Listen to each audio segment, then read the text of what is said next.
আমরা দেখেছি সোশ্যাল মিডিয়াতে ব্যাপকভাবে প্রচার হচ্ছে, আমার প্রতিবেশী কাকিমারা, বৌদিরা, দিদিরা ইট মাথায় করে নিয়ে যাচ্ছেন, বাবরি মসজিদের ভিত্তিপ্রস্তর স্থাপন হবে। সেখানে শুধু মুসলমান নয়, প্রতিবেশী ঘরের দাদারা, কাকারা, হকারেরা, গরিব অসহায় মানুষগুলো সম্প্রীতির নিদর্শন রাখার জন্য মাথায় ইট নিয়ে যাচ্ছে, বাড়ির রড দান করে দিচ্ছে, বস্তা বস্তা সিমেন্টগুলো দান করে দিচ্ছে, ইট বালি পাথর দিয়ে দিচ্ছে। বাবরি মসজিদের ভিত্তিপ্রস্তর স্থাপন হবে। মসজিদ করা ঠিক না বেঠিক, এটা রাজনীতি হচ্ছে না ধর্ম হচ্ছে, আমি ওখানে যাচ্ছি না। আমি বলছিলাম যে কোনোভাবে একটা ধর্মীয় স্থান কায়েম হবে, আর এই ধর্মীয় স্থান কায়েম করতে গিয়ে সেখানে এগিয়ে যাননি। সেখানে আমার প্রতিবেশী দাদা কাকারা তারাও সহানুভূতির হাত বাড়িয়ে দিয়েছেন, সহযোগিতার হাত বাড়িয়ে দিয়েছেন। তারাও প্রমাণ করে দেখাতে চেয়েছেন এই বাংলার মাটিতে আমরা ধর্মের নামে রাজনীতি করতে দিতে চাই না। আমরা সবাই ভাই ভাইয়ের মতো কাঁধে কাঁধ মিলিয়ে শান্তির সঙ্গে সম্প্রীতির সঙ্গে চলতে চাই, যার উজ্জ্বল নিদর্শন অতি সম্প্রতি আমরা দেখতে পেলাম। একেবারে ভুল বলছি? আপনারা কেউ দেখেছেন? অনেকেই দেখেছেন, আলহামদুলিল্লাহ। সম্মানিত শ্রোতা মণ্ডলী, সেখানে সবাই এগিয়ে গিয়েছেন, জাতি ধর্ম বর্ণ নির্বিশেষে বহু মানুষের আমরা উপস্থিতি দেখেছি। তারা অশান্তি চায়নি, তারা চেয়েছে শান্তি, তারা চেয়েছে ভালোবাসা, তারা চেয়েছে মানবতা। মানুষ এক স্রষ্টাকে ডাকবে, সুতরাং তেতার সেতার ধর্মীয় স্থান করতে পারে, সে মনে করেছে এটা কখনো খারাপ নয়, যার কারণে তারা বিরাটভাবে বার্তা দিয়েছেন। যখন আপনারা দেখেছেন গভীর রাত পর্যন্ত ভারতীয় পার্লামেন্টে অধিবেশন চলছে, সেই অধিবেশনে কংগ্রেস বলুন, সমাজবাদী পার্টি বলুন, আর এই টিএমসি বলুন, সিপিএম বলুন, বা অন্যান্য ওই তেলেগু দেশম বলুন, যে সমস্ত পার্টি রয়েছে, এই সমস্ত বিভিন্ন দল ভারতবর্ষে রয়েছে, আমরা দেখেছি যখন ভারতবর্ষে ওয়াকাফ বিল আনা হলো, সংসদে ওয়াকাফ বিল পেশ করা হলো, সেই ওয়াকাফ বিলের বিরুদ্ধে যারা সাপোর্ট করেছিলেন, যারা ওয়াকাফ বিল বাতিল করার জন্য কাঁধে কাঁধ মিলিয়ে লড়াই করেছিলেন, যারা গলা ভেঙেছিলেন, আওয়াজ তুলেছিলেন, ভারতীয় পার্লামেন্টে যারা বিরাট এক ভূমিকা রেখেছিলেন, তারা সবাই মুসলমান ছিলেন না।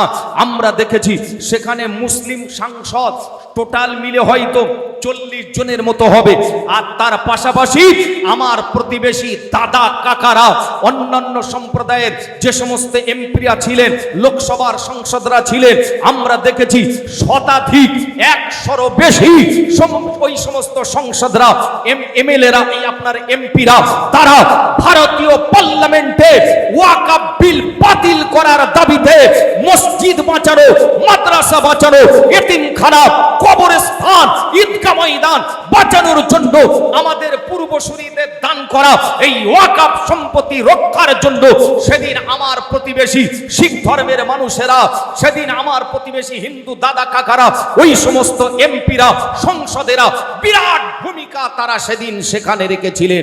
এটা কিন্তু ভুলে গেলে চলবে না। সম্মানিত সুধী, তারা সম্প্রীতি চেয়েছিলেন, ভাই ভাইয়ের মতো কাঁধে কাঁধ মিলিয়ে আমরা সবাই মিলেমিশে থাকতে চাই, তারা এটাই চেয়েছিলেন। আর তার একটা উজ্জ্বল নিদর্শন আমরা সেখানে দেখতে পেয়েছিলাম। সম্মানিত সুধী, সুতরাং আসলে সাধারণ মানুষজন যারা, এরা কখনো অশান্তি চায় না, সাধারণ মানুষজন ধর্মের নামে রাজনীতি চায় না। দেখবেন আজকের এখানে জলসা হচ্ছে, আমার প্রতিবেশী অনেক দাদা কাকারাও হয়তো এখানে আসবেন, তাদের উপস্থিতি আমরা লক্ষ্য করব। সুতরাং এখানে কোনো ধর্মের বিরুদ্ধে নয়, কারো আঘাত করা নয়, অশান্তির আগুন জ্বালানো নয়, হবে মিলনের কথা। সবাই যখন এক হয়ে চলতে চাচ্ছে, আমরা সেই একতার সঙ্গে ভাই ভাইয়ের মতো কাঁধে কাঁধ মিলিয়ে চলতে চাই, আমরা সম্প্রীতির উজ্জ্বল দৃষ্টান্ত স্থাপন করতে চাই। আমরা তো দেখেছি ওই করোনাকালীন পিরিয়ডে মারা গিয়েছে এক হিন্দু ভদ্রলোক, মারা গিয়েছেন, বিদায় নিয়েছেন, তার লাশটুকু দাহ করা হবে, শ্মশানে পোড়াতে নিয়ে যাওয়া হবে, কেউ হচ্ছে না, এমন কোন মানুষ দেখা যাচ্ছে না। আনন্দবাজার পত্রিকা, বর্তমান পত্রিকা, এমনি ভাবে বিভিন্ন পত্র পত্রিকা, এই সময় পত্রিকা, প্রতিদিন পত্রিকা আপনারা দেখেছেন, নিশ্চয়ই আপনাদের মনে আছে, হিন্দু প্রতিবেশী দাদা কাকা মারা গিয়েছেন, মৃত্যু পরবর্তী সৎকার করার কেউ হচ্ছে না, লাশটাকে দাহ করা হবে, পোড়ানো হবে, শ্মশানে নিয়ে যাওয়া হবে, যাওয়ার মতো কেউ হয় না। সেখানকার প্রতিবেশী কিছু মুসলিম ইয়াং যুবক তরুণ ছেলে তারা এগিয়ে গিয়েছেন। প্রতিবেশী কাকার লাশটা কাঁধে বহন করে, মৃত দেহটা মুসলমানেরা কাঁধে করে নিয়ে শ্মশানে পোড়ানোর জন্য তারা নিয়ে গিয়েছেন। এ সম্প্রীতির নিদর্শন আমরা দেখেছি। মুসলমান হসপিটালে ভর্তি হয়ে পড়ে আছে, দেখার কেউ হয় না। আমার প্রতিবেশী হিন্দু দাদা কাকা তার জন্য গায়ের রক্ত ঢেলে দিয়েছেন, ব্লাড ডোনেট করেছেন। ব্লাড দান করার জন্য আমার প্রতিবেশী দাদা কাকা এগিয়ে গিয়েছেন। এটা কিন্তু ভুলে গেলে চলবে না। সুতরাং আমরা সবাই মিলেমিশে এই সম্প্রীতির উজ্জ্বল নিদর্শন যেন আগামী দিনেও রাখতে পারি, সেই প্রতিজ্ঞা নেব। এক হয়ে চলার শপথ আমরা নেব। আমাদের ভিতরে ভাগাভাগি হতে দেব না। আমাদের ভিতরে মন্দির মসজিদের নামে মারামারি, কাটাকাটি, সাম্প্রদায়িকতার আগুন জ্বলবে। বিষ বাষ্পে সাধারণ জনগণ, খেটে খাওয়া মেহনতি মানুষ, যে সম্প্রদায়ের হোক, জিনিসের দাম বাড়লে ও মুসলমানকেও ভুগতে হবে, আর এক সম্প্রদায়ের মানুষ তাদেরকেও ভুগতে হবে। সুতরাং কষ্ট সবাই পাবে। যখন আগুন লাগে, দাঙ্গা হয়, সবাই ক্ষতিগ্রস্ত হয়। সুতরাং আমরা কারো ফাঁদে পা দেব না। আগামী 26 সাল আসছে, অনেক অশুভ চক্রান্তের জাল বোনা হচ্ছে। সাম্প্রদায়িক শক্তি যারা, তারা আগুন লাগানোর জন্য ওত পেতে বসে আছে। কোনো গুজবে কান দেবেন না। সম্মানিত শ্রোতা মণ্ডলী, কারো কেউ কোথা থেকে কিছু একটা রটিয়ে দিল, ছড়িয়ে দিল, মিথ্যা অপপ্রচার, কুৎসা, কলঙ্ক লেপন করে এক সম্প্রদায়কে আর এক সম্প্রদায়ের বিরুদ্ধে লেলিয়ে দিল, যেটা বেঈমান বিশ্বাসঘাতক ইংরেজরা করেছিল। আমরা যেন তেমনটা না করি, ওই ফাঁদে যেন আমরা পা নি দিই। হিন্দু আপনার যখন বেঈমান ইংরেজ দেখলো ভারতবর্ষকে আমরা কোনোভাবে আর টিকিয়ে রাখতে পারছি না, ধরে রাখতে পারছি না, হিন্দু মুসলমান এক হয়ে গিয়েছে, সবাই মিলে কাঁধে কাঁধ মিলিয়ে ব্রিটিশের পরাধীনতার শৃঙ্খল থেকে ভারতের আজাদির জন্য, দেশের স্বাধীনতার জন্য, দেশ রক্ষার জন্য যখন সবাই এক হয়ে বেঈমান বিশ্বাসঘাতক ইস্ট ইন্ডিয়া কোম্পানির বিরুদ্ধে, ইংরেজদের বিরুদ্ধে সবাই যখন এক হয়ে আন্দোলন শুরু করেছে, ওরা বুঝলো আর বোধহয় হবে না, তাড়াতাড়ি পাত্তাড়ি গোটাতে হবে। তখন বেঈমান বিশ্বাসঘাতক ইংরেজরা কি করলো জানেন? মুসলমানদের মসজিদে, আল্লাহর ঘর পবিত্র মসজিদে শুকর জবাই করে শুকরের মাথাটা মুসলমানদের মসজিদে ফেলে দিয়ে আসলো।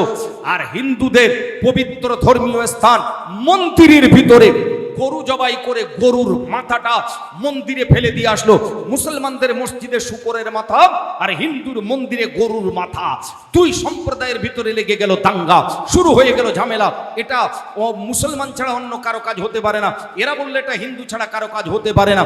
দুই সম্প্রদায়ের ভিতরে আগুন লেগে গেল, অশান্তির আগুন জ্বলতে থাকলো। ভারতীয় যারা শুভবুদ্ধি সম্পন্ন মানুষ, তারা বুঝতে পারলেন ইংরেজের এই ষড়যন্ত্র, এই ব্লুপ্রিন্ট, এই নীল নকশা, তারা এটা বাস্তবায়িত হতে দিলেন না, আগুন বেশি দিন জ্বলতে দিলেন না। সবাই এক হয়ে ইংরেজের বিরুদ্ধে সেদিন আন্দোলন করেছিলেন। ইংরেজ বেঈমান বিশ্বাসঘাতক ইংরেজ ভারত থেকে চিরতরের মতো বিদায় নিতে সেদিন বাধ্য হয়েছিল। ভারতীয় আজাদির আন্দোলন সেদিন সফলতার মুখ দেখেছিল।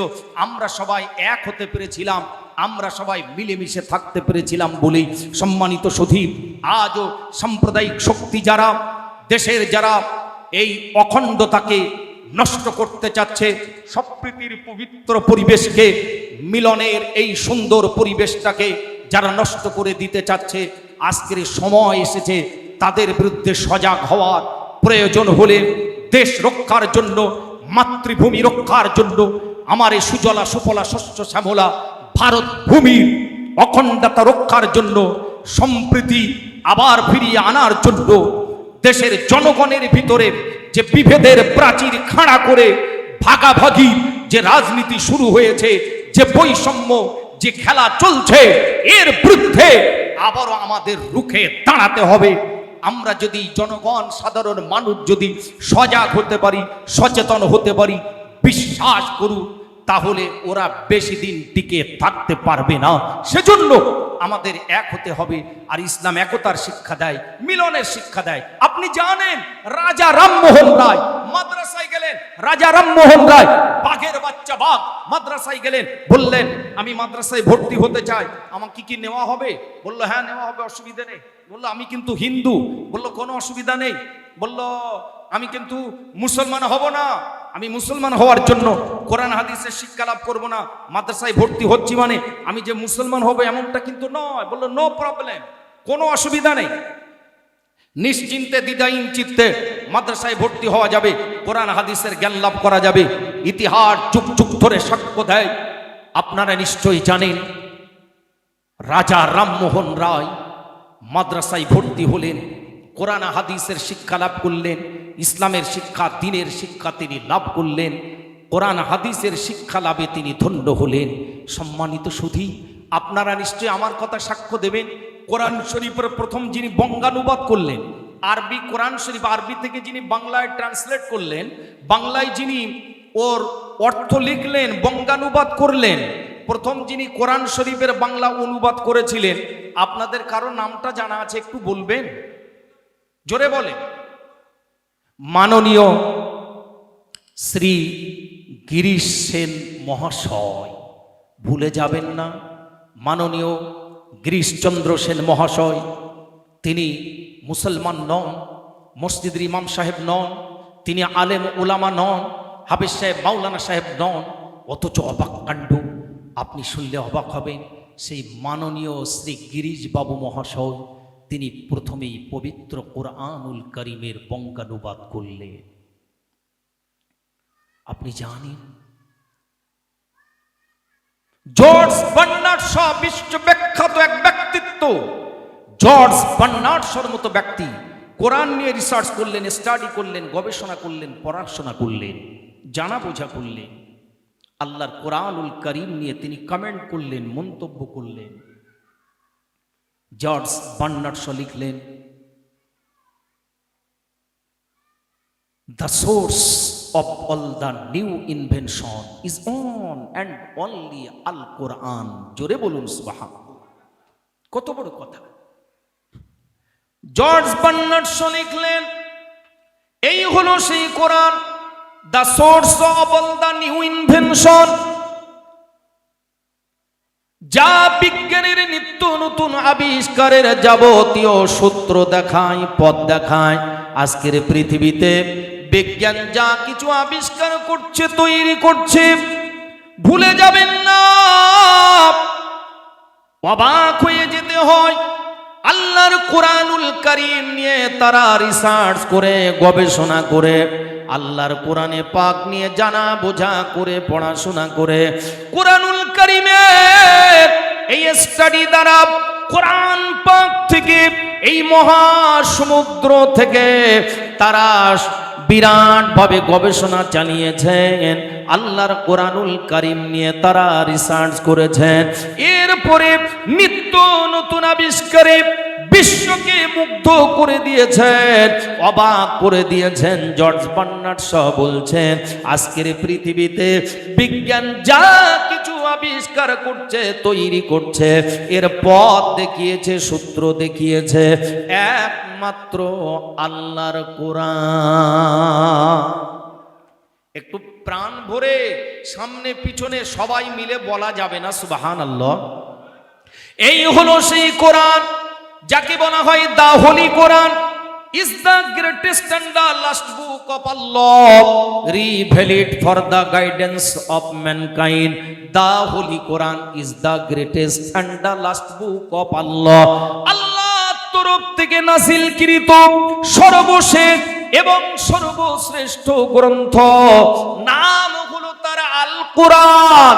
এই হলো সেই কোরআন, যে কোরআন revealed for the guidance of mankind, বিশ্ব মানবতার চলার পথের জন্য অত্যন্ত কার্যকরী সহায়ক গ্রন্থ, মানব জাতির চলার পথের দিক নির্দেশনা দেয়, মানব জাতির চলার পথের সঠিক পথ যে দেখায়।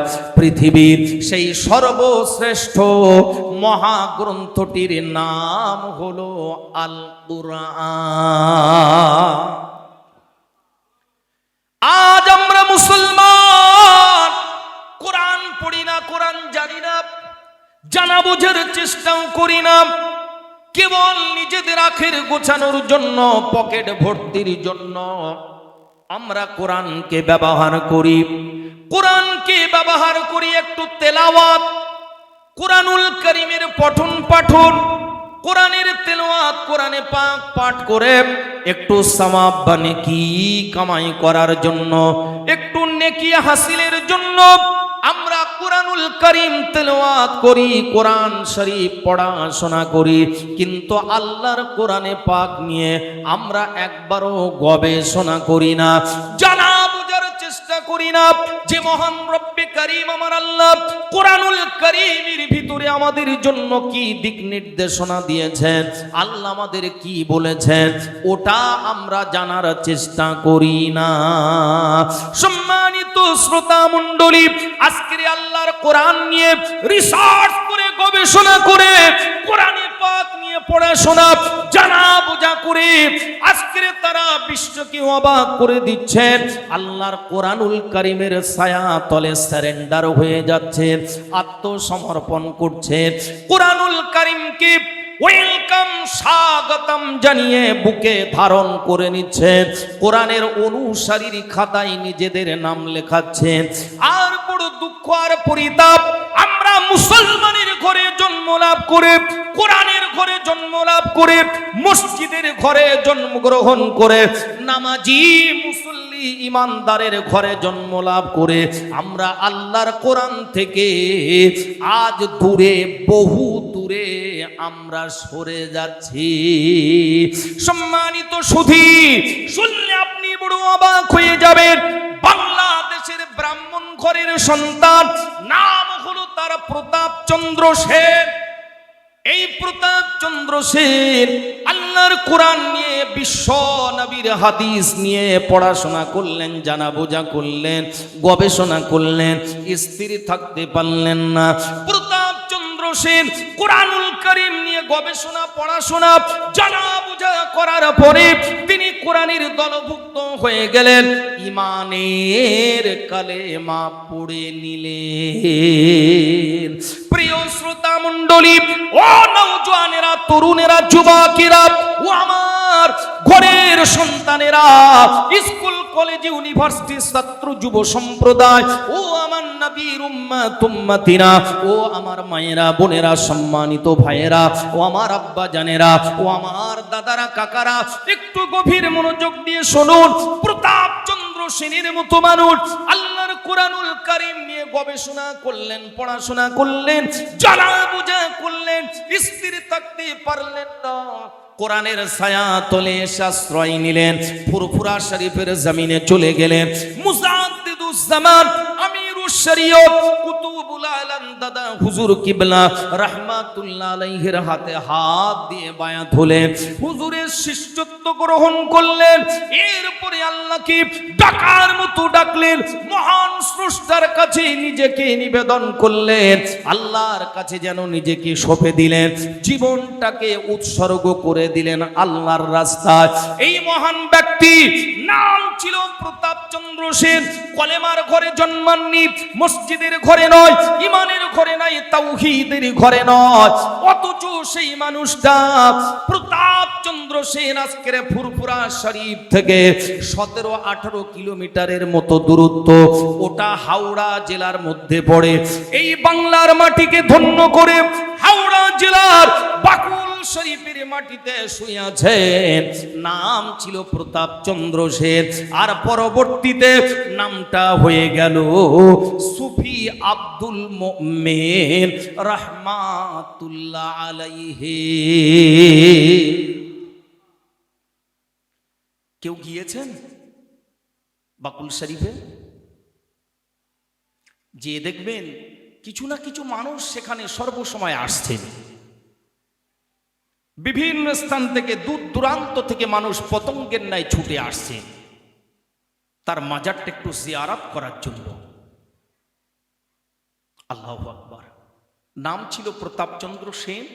কি জীবন তৈরি করলেন! আল্লাহকে ডাকার মতো ডাকলেন, ইমানের কালেমা পড়ে নিলেন, জীবনটাকে বড় ধন্য করে নিলেন।